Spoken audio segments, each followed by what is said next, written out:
Let me introduce Caterina Mauri, Associate Professor at the University of Bologna. Her research explores linguistic diversity and spoken language analysis with a focus on variation in language use and typology.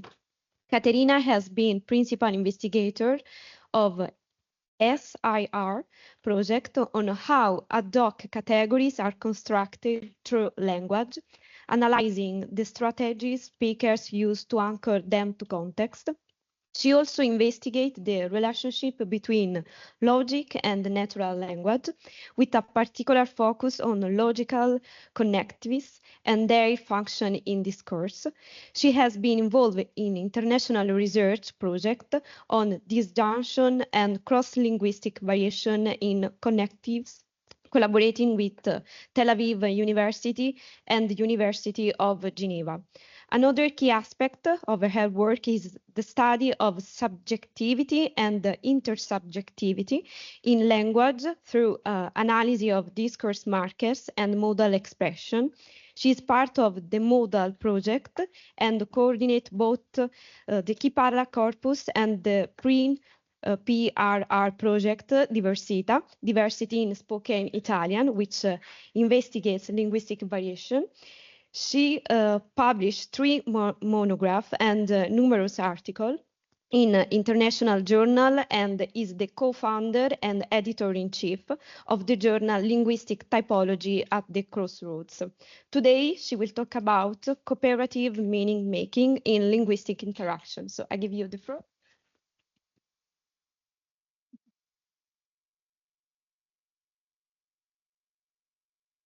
So thank you very much for this very nice introduction, first of all. And thank you to the Abstraction team, to Caterina and Marianna for inviting me. This workshop is really awesome. Today we'll talk about cooperative meaning making in linguistic interaction. And I would like to start from an example. And I will show you many examples, linguistic examples in my talk. Hai presente le città tipo Torino, you know, cities like Turin, Bologna, yes, more Florence to me. So what are they talking about? If we continue, we understand. Our cities, yeah, exactly. So they are cooperating to incrementally achieve the category they can agree on. And these are the keywords for my talk today. So my goal is precisely to look at the cooperative meaning making in linguistic interaction. So an overview of what I will say. I change my hand.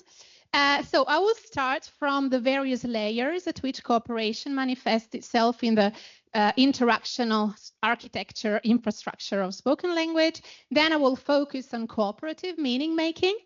Then briefly, I will make some notes on my approach and the data I use, and then focus, first of all, on cooperative, inherently cooperative linguistic strategies, so ad hoc categorization strategies, and then move to the sequences, namely the patterns of interactional, incremental, cooperative categorization that we observe in speech. And then, since many in this room, I see many metaphor lovers, I will conclude looking for the right metaphor to talk about cooperative meaning making. Okay, so let us start from the general picture. I would like to start from a quote from Clark. He says that communication is much like playing a duet. It requires the tight coordination of the participants at all times and at all levels. This means that speech unfolds enchronically, turn by turn, action by action, and is shaped by participant continuous coordination.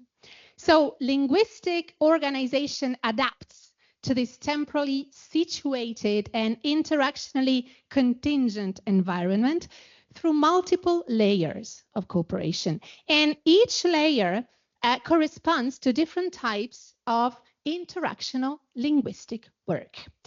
So cooperation is not optional. It's embedded in the fabric of speech. And this is the first metaphor of a long list. Okay. At the most external layer, we can say that cooperation is observable in the management of interaction itself. So we observe it in turn-taking, in overlap and repair, to negotiating simultaneous talk and resolving misunderstanding, in uptaking cues like signaling readiness, withholding, or responding. And all these are mechanisms that constitute the very infrastructure of talk. So the first layer of cooperation that actually enables joint actions and their sequential organization. There is at least another layer at which speakers cooperate regularly and systematically, and this is the epistemic and stance alignment layer, where speakers cooperate to build a shared perspective on what is being said. So they display agreement or dissent, they align or distance, and the cues for this are lexical, prosodic, grammatical. So basically at this layer, we observe speakers calibrating their commitment and interpersonal stance. At the very center of the architecture of spoken language, the innerest layer is the one where speakers cooperate in meaning making, namely to align and to understand each other on what they actually talking about. So in this layer, they cooperate on reference and categorization, which, as we will see, are typically negotiated in speech. They are achieved through reformulations, clarifications, exemplifications, and I will provide many examples of that. So referential alignment is foundational because it enables topic development and narrative progressions. So in this talk, reference and categorization will not be intended as static structures, but as interactional achievements, often distributed across turns and across speakers. So reference is not a fixed function of grammar, but an evolving interactional process. I will use the mouse. Okay, so this is a sort of general picture where you can see that the three layers I talked about are closely intertwined, and they manifest this connection in a number of linguistic phenomena like exemplification, categorization, reformulation, repair, repetitions, agreement, backchannel. And as we will see, all these phenomena actually are located across these layers, although they show preferential associations. And we will focus on the core. We will zoom on cooperative meaning making.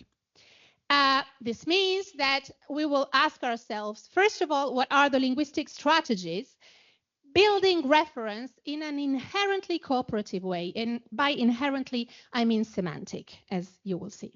Second, we will ask ourselves whether we can identify recurrent interactional patterns in meaning making. This is part of a larger project aimed towards a model for cooperative meaning making in linguistic interaction. But since today we are talking about abstraction, actually, I will focus not just on meaning making, but on meaning abstracting. So now a brief, maybe not so brief, but probably brief, methodological note. I'm quite an alien probably today because I don't model, I don't manipulate my data, I don't work in experimental settings, and I will use a qualitative perspective, okay? So my data are basically naturally occurring spoken data. And the approach I will use is usage-based and usage-driven. In general, my research is based on a converging evidence. So I usually work at the same time in a typological perspective, integrating it with an in-depth analysis of spoken language. And recently, I'm trying to put the two things together, looking at spoken data in a typological perspective. Okay, so as the nice introduction said, I founded in 2018 the Chi Parla corpus of spoken Italian, which has now become an enterprise. It's a growing corpus. Now it's 2 million tokens, but by the end of the year, it will be 3.5 million tokens of naturally occurring spoken data. It's freely accessible. It's online. It can freely it can be searched through the no sketch engine interface, but you can also ask for the files, so you can get also the transcriptions, the audio files, etc., to process them yourself. Okay, briefly. The Chi Parla corpus is a modular and incremental resource. What does it mean? It means that it was designed from the very beginning to be able to grow over time, in the belief that spoken language changes very quickly. So if we want to observe, to be able to observe spoken language, we have to be able to have a resource which can grow over time. And how can we make it grow over time? We have to add modules over time, and each module is a corpus with its own balancing. Okay, I will not go into the details, but maybe if you're interested in that, we can talk about it later. It shows accessible metadata for speakers. So for each and every occurrence, you know who is speaking in terms of age, sex, education, geographical origin, employment. So we have the sociolinguistic picture for every speaker. And we have accessible metadata for the types of interactions. And this is very important because we want to have a wide diaphasic variation with different types of situations being recorded, not just interviews, not just phonological narratives, which are the typical data that we get, but we have dinner table conversations within a family or with friends. We have free conversations recorded during car trips. We have lessons, so we have like very formal interactions. And it was interesting what you said before about how with a professor the sound was differently coded. We have exams, we have office hours, and we also have semi-structured interviews. So a great variation of situations. It's GDPR compliant, which means that for the audio, I mean, they are freely available, but you have to write to us, and then we send them to you because we have to have a declaration, because the voice is a sensitive data. We have transcriptions aligned with audio files because we used Elan to transcribe them. And we can provide them in various formats. So EAF, TXT, CONL. We provide the anonymized MP3 audio files and the metadata. Luckily, since Ludovica Pannetto arrived here in Bologna, we are now working on the operability of the data of the corpus. So we are revising the lemmatization, post-tagging, and annotation of a corpus, and we started building also TreeBank for spoken Italian. Okay. So, naturally occurring spoken data has a lot of problems. It means, first of all, that it takes a village to record, transcribe, publish, and annotate data. And this village is our students, basically, that I always thank a lot because we have this internship at the university, and they are many, we have many of them, and they're really precious for this because there's a lot of work to do. It also means that you cannot manipulate your data. You have no control on what speakers say. So maybe they do not verbalize what you're looking for. And you cannot force them. You simply record them. And you get messy data sometimes. And here you can listen to an example. Sono più piccoli, dicevo. A casa nuova sono così.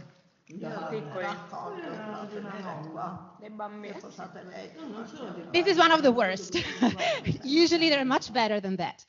But the point is that speakers speak. They know they're recorded, but luckily they do not care about the fact that at some point we will have to transcribe them, okay?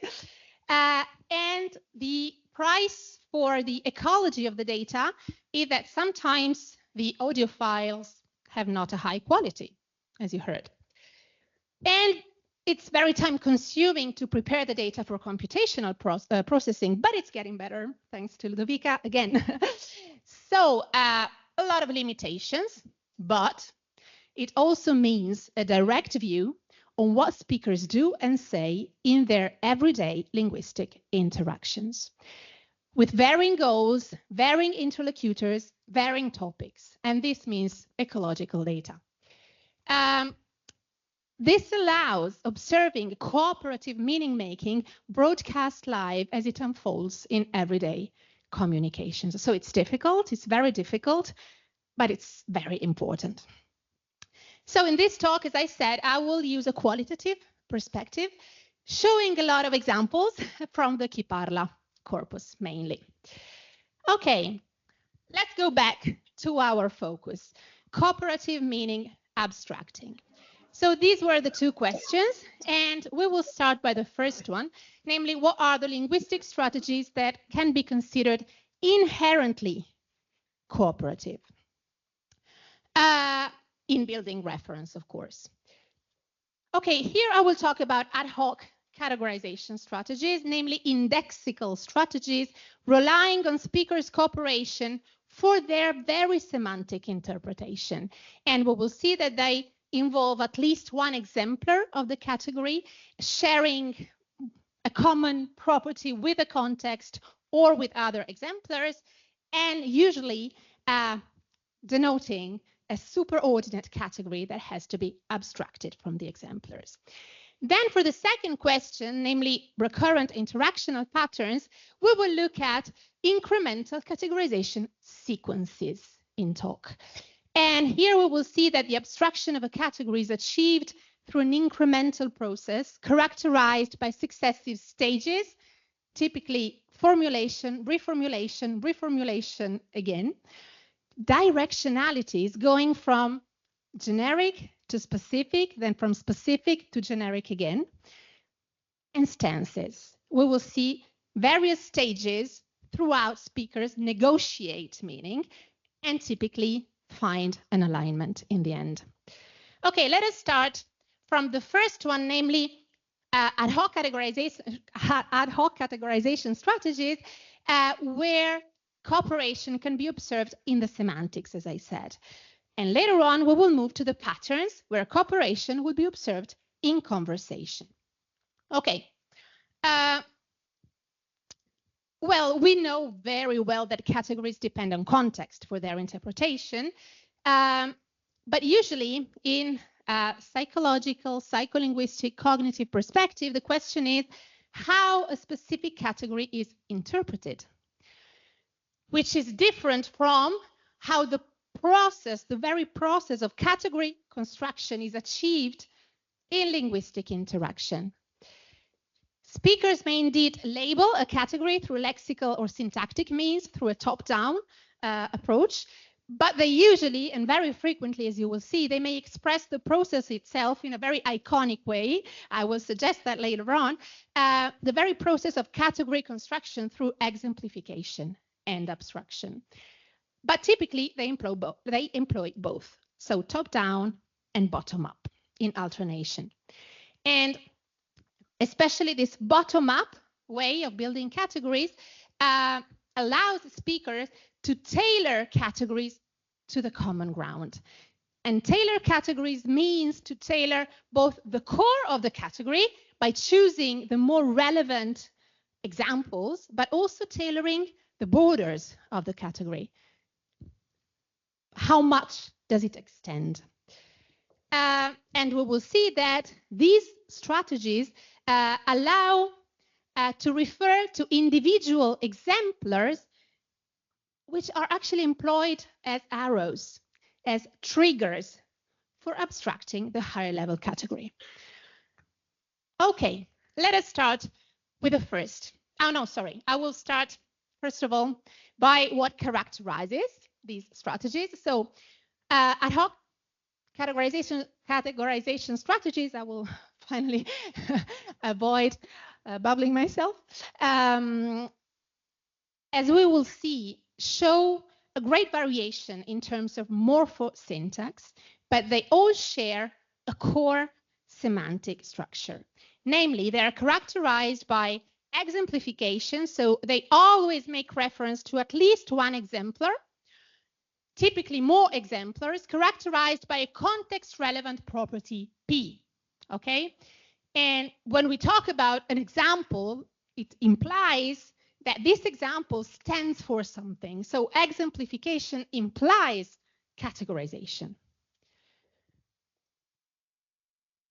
Furthermore, we can add that these strategies not only refer to examples, but they have an indexical semantics, because the property P, which is the one that is in common between the various examples and is common between the example and the category it stands for, is a variable, an indexical variable that needs to be saturated, which is the technical term, by assigning a specific value to the variable by accessing context and shared knowledge.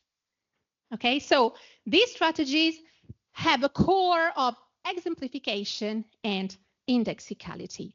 So speakers have to cooperate in the identification of P, of the relevant property that has to be abstracted from the context. Okay, and this is why these strategies are inherently cooperative. You need cooperation to find the P. And to identify a specific value for the property P equates to abstracting the category to which the exemplars belong. Okay? Which means that ad hoc categorization strategies are not only inherently cooperative, but they work as abstraction triggers. Each time you see one of these strategies, it works as a trigger to abstract. Okay, examples of these strategies. What are they? First of all, exemplifiers. And this is the first of many examples from the Chi Parla corpus. I both show the Italian and the English translation, but I will mainly talk about the English translation. Okay, here you can see an exchange. Casa mia è lievemente etnica. My house is slightly ethnic, but slightly. And the interlocutor asks, okay, and why do you say ethnic? Ethnic because from some of my parents' trips, tipo in Cambodia, in Thailandia, like to Cambodia, to Thailand, we brought back magari un tappeto appeso al muro, oppure un quadro, qualche piccolo elemento, maybe a carpet hanging on the wall or a painting, some small detail. What we observe here is the construction of two categories.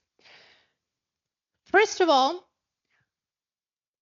qualche viaggio dei miei, tipo in Cambodia e in Thailandia, trips like to Cambodia or Thailand, shows the exemplification marker tipo in Italian, which means like, two exemplars, Cambodia and Thailand, and from them, speakers are abstracting a common shared property which is relevant from the context, namely exotic touristic destinations, abstracting the category trips to exotic countries, which was not verbalized. We just had a part of it. We just had trips, okay? And the second one is embedded. We brought back magari un tappeto appeso al muro, oppure un quadro, maybe a carpet or a painting. Here the category is not even verbalized at all, but it's conveyed. How? By exemplification, and that's all. We have no labeling of the category. And these examples, what they have in common is house decorations. And it's the match between this property and the context, the previous context, which leads us to abstract the category souvenir decor items. And if we had Milan instead of Thailand, or some bread instead of small details, this wouldn't work. And actually, I don't have time to go into this, but the choice of examples is a very interesting issue also for experimental possibilities of this. Okay, the second type of ad hoc categorization strategy is general extenders, namely etc. and so on and so forth, which typically occur at the end of lists and encode non-exhaustivity. And they are abstraction triggers, and they are indexical constructions, and they're not optional. And I saw many transcriptions just deleting them as if they were not important, but they actually change the semantics of what is being said. So in this case, they're talking about the noisy city, Turin in this case. They really overdo with the honking, but it's nice. I taught, and the interlocutor says, ti capisco benissimo, I understand you. Because I come from a village, and then the other says, yeah, much smaller. So you can see that they're already cooperating. Me too. casetta isolata, eccetera, eccetera. Sono venuto qui e non ho dormito per 2 mesi. Me too, little isolated house and so on. I came here and didn't sleep for 2 months. Casetta isolata, eccetera, eccetera, isolated house, etc., is a category, actually a frame in this specific case. How did I convey it? Through an exemplar and an abstraction trigger. So, etc. activates the abstraction process, leading to calm life outside the city. Then the piuttosto che, for Italians here know about this, because the normative grammarians are actually against the change, the ongoing change of piuttosto che. It's a connective, and it's a non-exhaustive connective, which means that this element links items in a list, encoding the fact that the list is open. So we don't have any etc., anything, we just have this linker, which implies that the elements are exemplars of some larger set. So here the speaker is talking about Bologna. Bologna Welcome, it's a service for tourists. It shows also discovering the less obvious things, and this is the category they start to elaborate on. It's quite generic. Obvious things, which could be, I don't know, and here the sequence of exemplification starts. Right, Piazza Maggiore, piuttosto che in via Indipendenza, piuttosto che le cose, le 7 chiese, piuttosto che le classiche cose, insomma. So Piazza Maggiore, or like via Indipendenza, or like the things, the 7 churches, or like the usual stuff, you know. This is a categorization, right? We have clues, of course, but we just have partial verbalization. And we have the abstraction trigger, the non-exhaustive linker, which leads us to abstract usual touristic places to visit Bologna. These connectives are not so rare, actually, across languages. In a typological study I made with Andrea Sanso, with Alessandra Barotto, in this case, we found many languages with non-exhaustive connectives. This is an example for Japanese, because Japanese has many of them, but they are really not something rare. Not in Italian, but in many other languages, we also find reduplication doing this job, which means a morphological phenomenon conveying exactly this abstraction trigger. So in Canada, we can see pustaka, gistaka, which means books and related stuff. Isn't this a category? Isn't this something we have to abstract from books? And in Turkish, odalari, modalari, rooms, etc., with the MRED application, again, we have to enlarge reference, achieving, based on context, the category, which in this case we have just one exemplar, namely the category which is relevant for that context. We also find ad hoc categorization strategies to label the category. So in all these cases, we saw examples of strategies to build incrementally the category, but we also have cases like Jacobs, the confident mom says, he's the new Bolt. And this is a study I made with Francesca Masini. I don't have the nice picture, but you can see her sitting there. So this is a case where you have an iterative construction, actually coercing the proper name to be interpreted as potentially iterative, namely as a category. So the fastest man in the world. And this is another example. Why do the Southerners bear to be insulted by any Gelmini, una Gelmini qualsiasi? And here probably some Italians have access to the relevant context, some not. I doubt that non-Italians have access to the context. So you can really see how this is indexical, and you need to access the context to understand the semantics of this construction. Okay, to conclude about the ad hoc categorization strategies, we can see that we observe a great morphosyntactic variation going from lexical, morphological, syntactic, and constructional strategies, but they all share a core indexical semantics.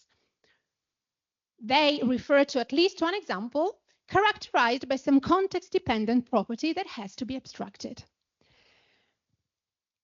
In those cases where the strategies are used to build incrementally the category, typically examples are chosen by accessibility, relevance, and also prototypicality.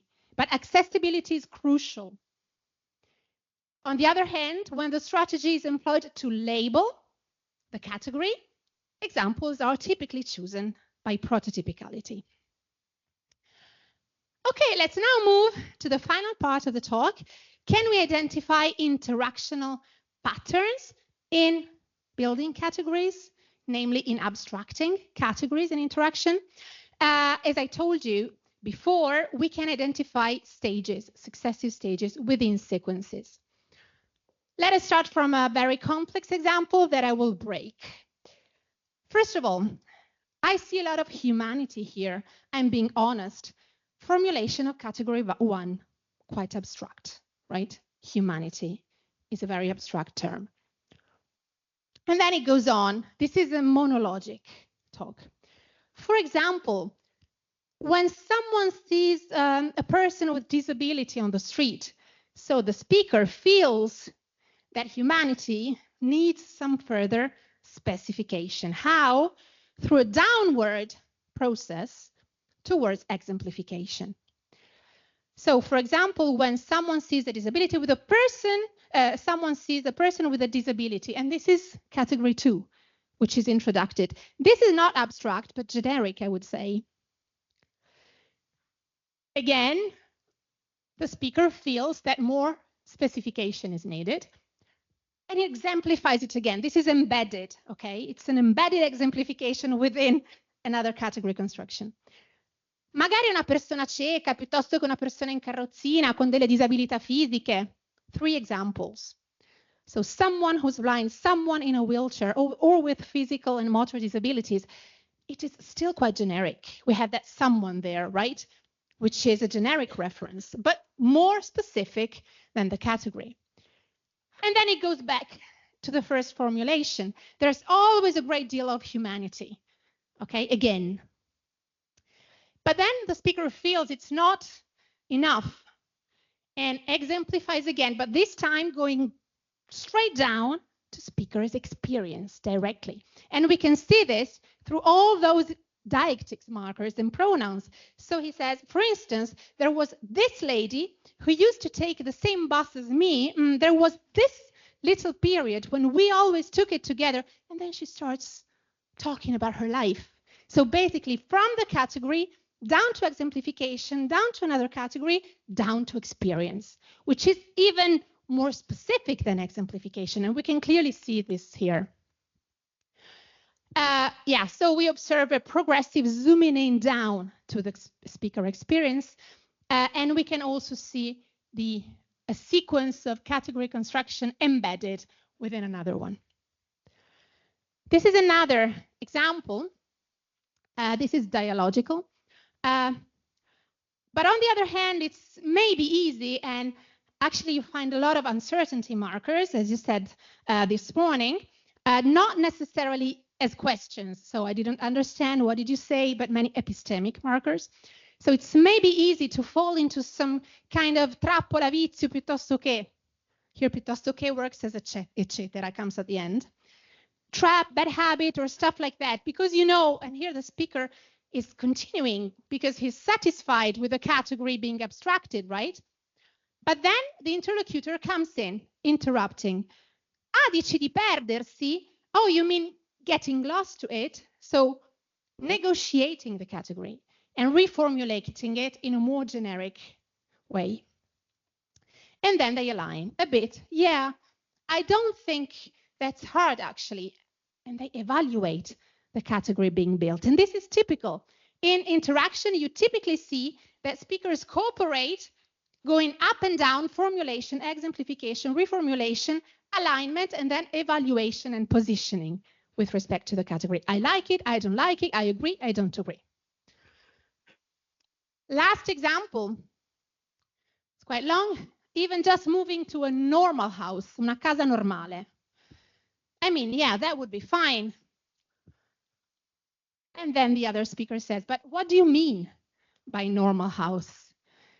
and continues the negotiation, exemplifying, offering a bottom-up categorization of normal house. So he says, but what do you mean by normal house? Like with a garden or stuff like that? So this is the abstraction trigger. And the other says no. So they're negotiating examples and how the category must be constructed.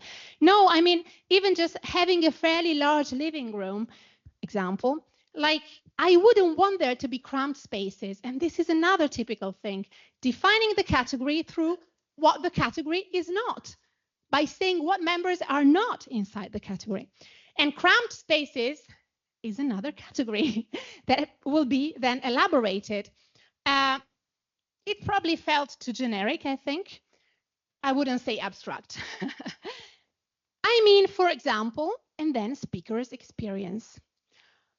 Introduced by, for example, but this is not really an example, it's experience. So Carlo's house, I mean, there were just two of them, but to me, and here you can see all the hedging, namely, the speaker is trying to lower the commitment. To me, the house seems very, I mean, it gave me the impression, because it's experience, it's more risky to commit.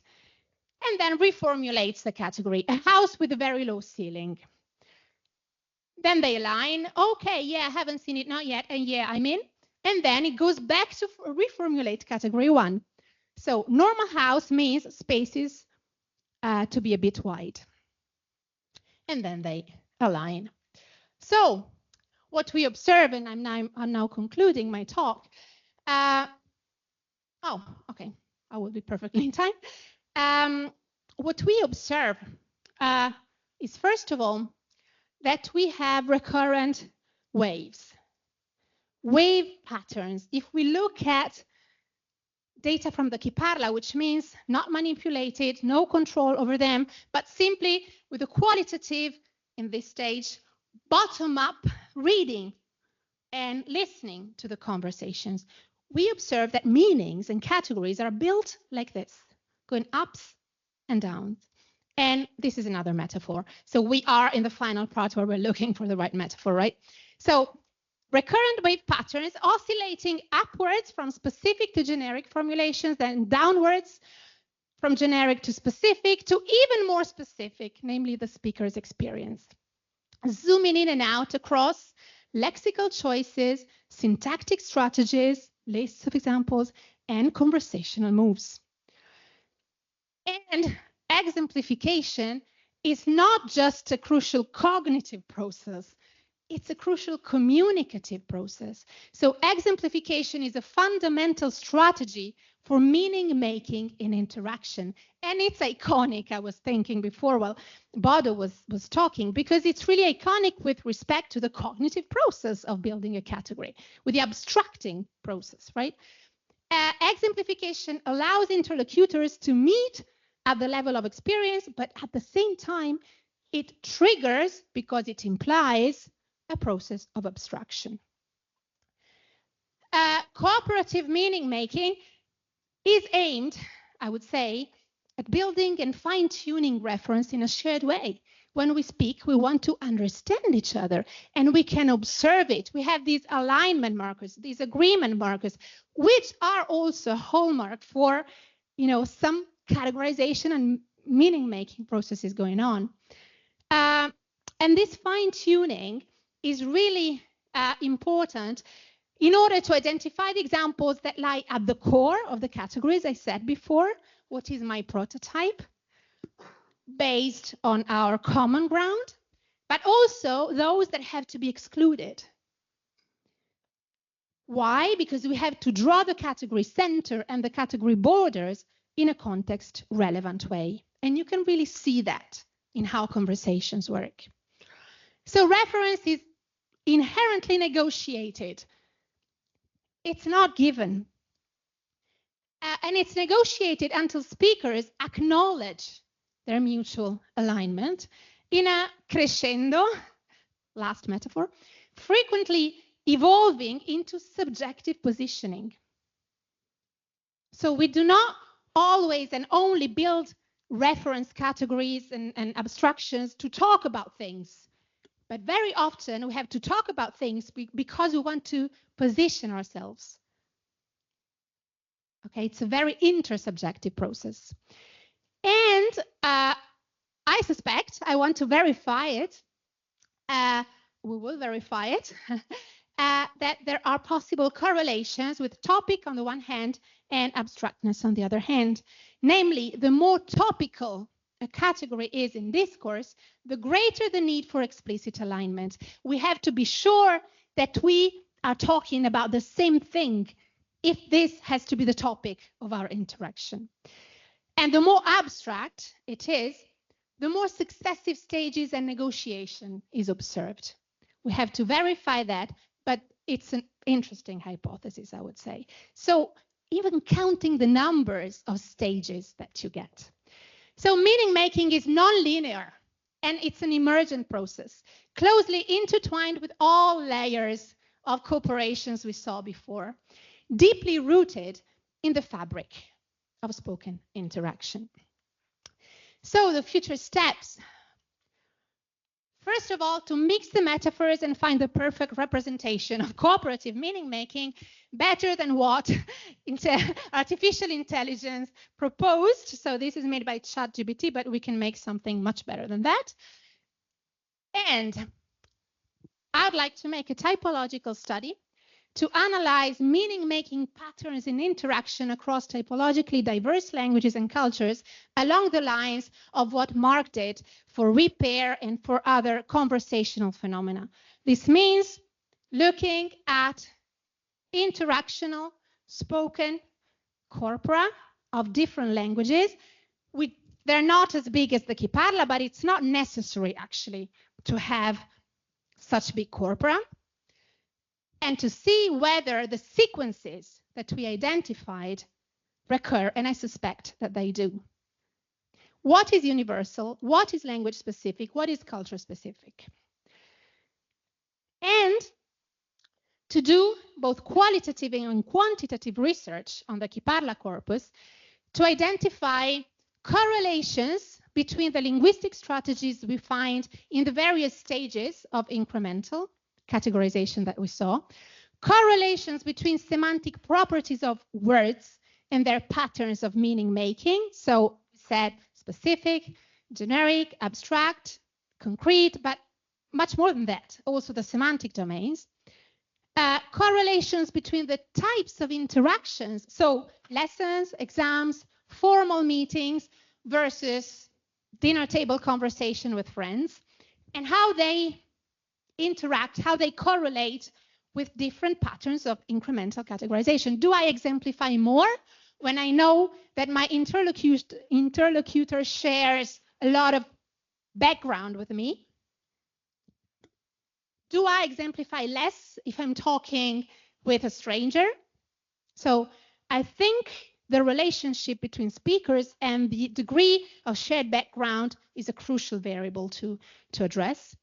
And finally, to achieve ratings of cooperative meaning making. So namely to be able to rate the degree to which two speakers are being cooperative in a specific interaction. So I guess this is all. Stay tuned or cooperate with me to achieve these aims, and thank you very much.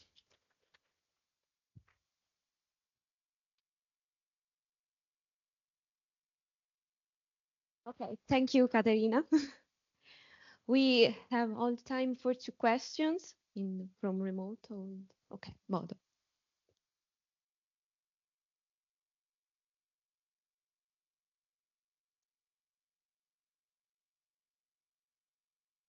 Yeah, that's fantastic. I loved everything. But I was just wondering, so what's so cool about what you showed us is it's actually so different from what you see in the psycholinguistic and cognitive science literature on abstract concepts, where most of the concepts that you had were sort of these ad hoc concepts that you wouldn't usually find like art cities or ethnic decoration in a sort of word rating task. And so towards the end, you said you want to look at the abstractness of these categories and whether that changes the conversational dynamics. Not of the categories, of the words. Oh, of the words themselves. Yeah. So Okay, so that's what I'm wondering, is that because so much of what you have focused on here is not actually tied to the specific words. It sort of goes beyond that. And I was wondering how you define abstractness of such categories. But if you, yeah. Correlated with their data, Uh-huh. with judgments of abstraction for the words. So I think it would be very interesting to see if we can predict something based on the lexical choices that speakers make, correlating this with all the other variables I was talking about. So the number of stages that you observe in order to, before you reach an alignment with the interlocutor, the degree of shared background with the interlocutor, and so on. So since there is so much interest in cognitive approaches, in psycholinguistic approaches, in semantic approaches, on the topic of specificity, abstractness, I think it's important to look at these aspects in real language data and see how they enter this incremental process of meaning making.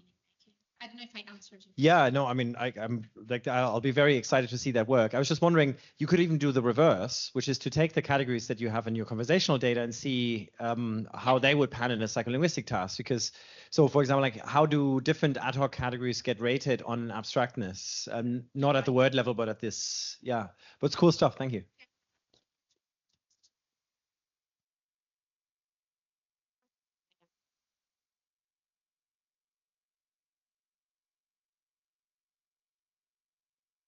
Thank you, Caterina. Fantastic, amazing.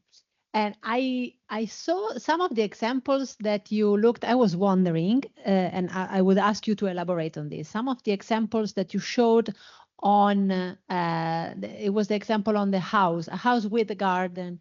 Now, normal house, exactly, house with a garden. Now, it more specific, like jargon, like una villetta.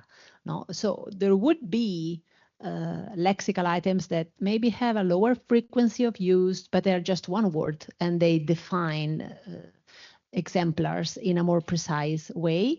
And instead, it seemed that the preferred strategy was just by compositionality. So exemplify by keeping the category like house and then adding features. Yes, increment. I think that's the key word, because you're speaking, you're interacting, and you have to keep up with the pace of interaction.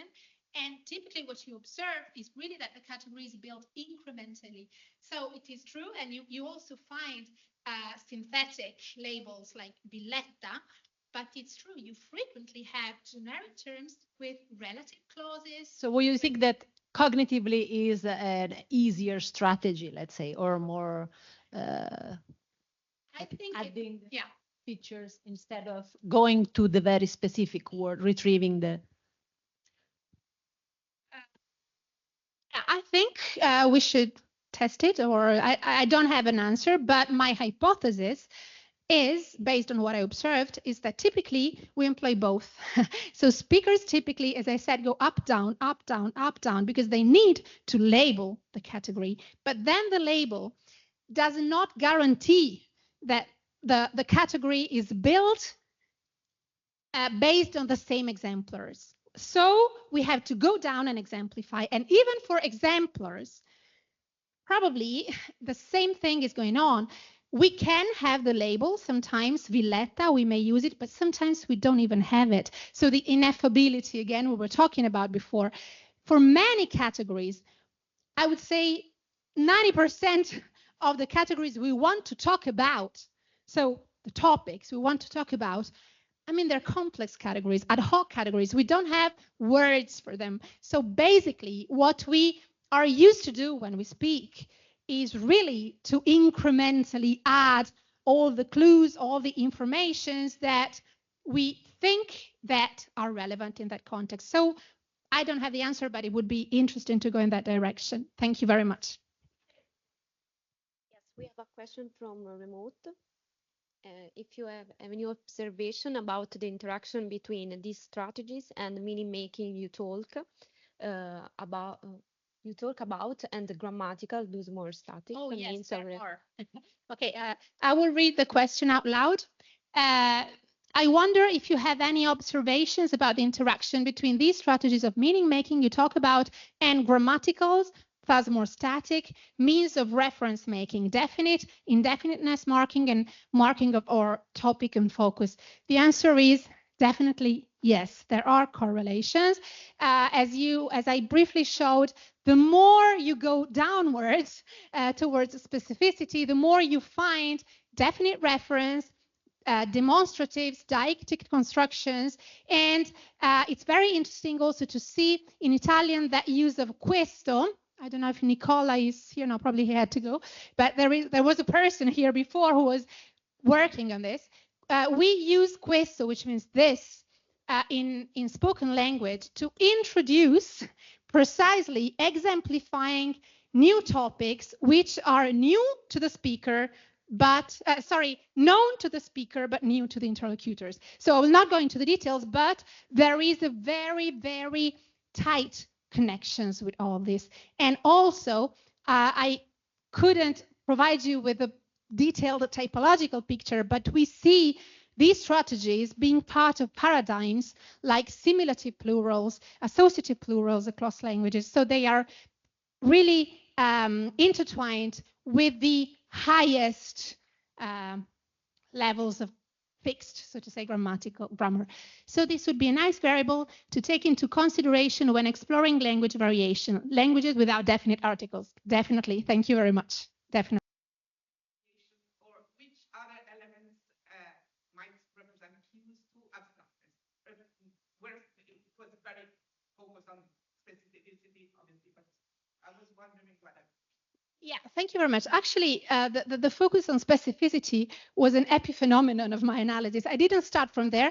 It was driven from the data. I would definitely look at the number of stages that characterized the sequence, because my impression is that the more abstract a term is, but we would have to cross that with topicality. I think we have to find a way to discriminate and keep these two variables separate somehow.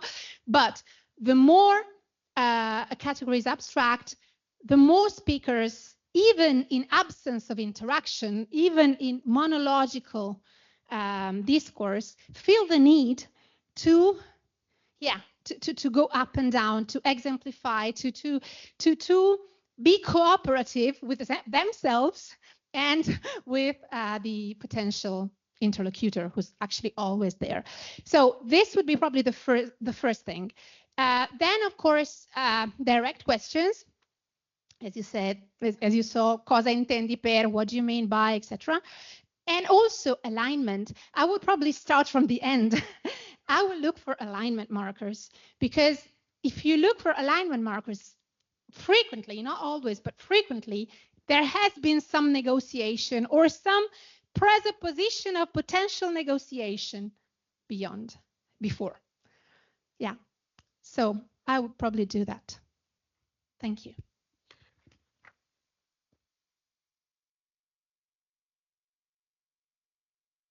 Okay, thank you so much, Caterina. Now we have a break.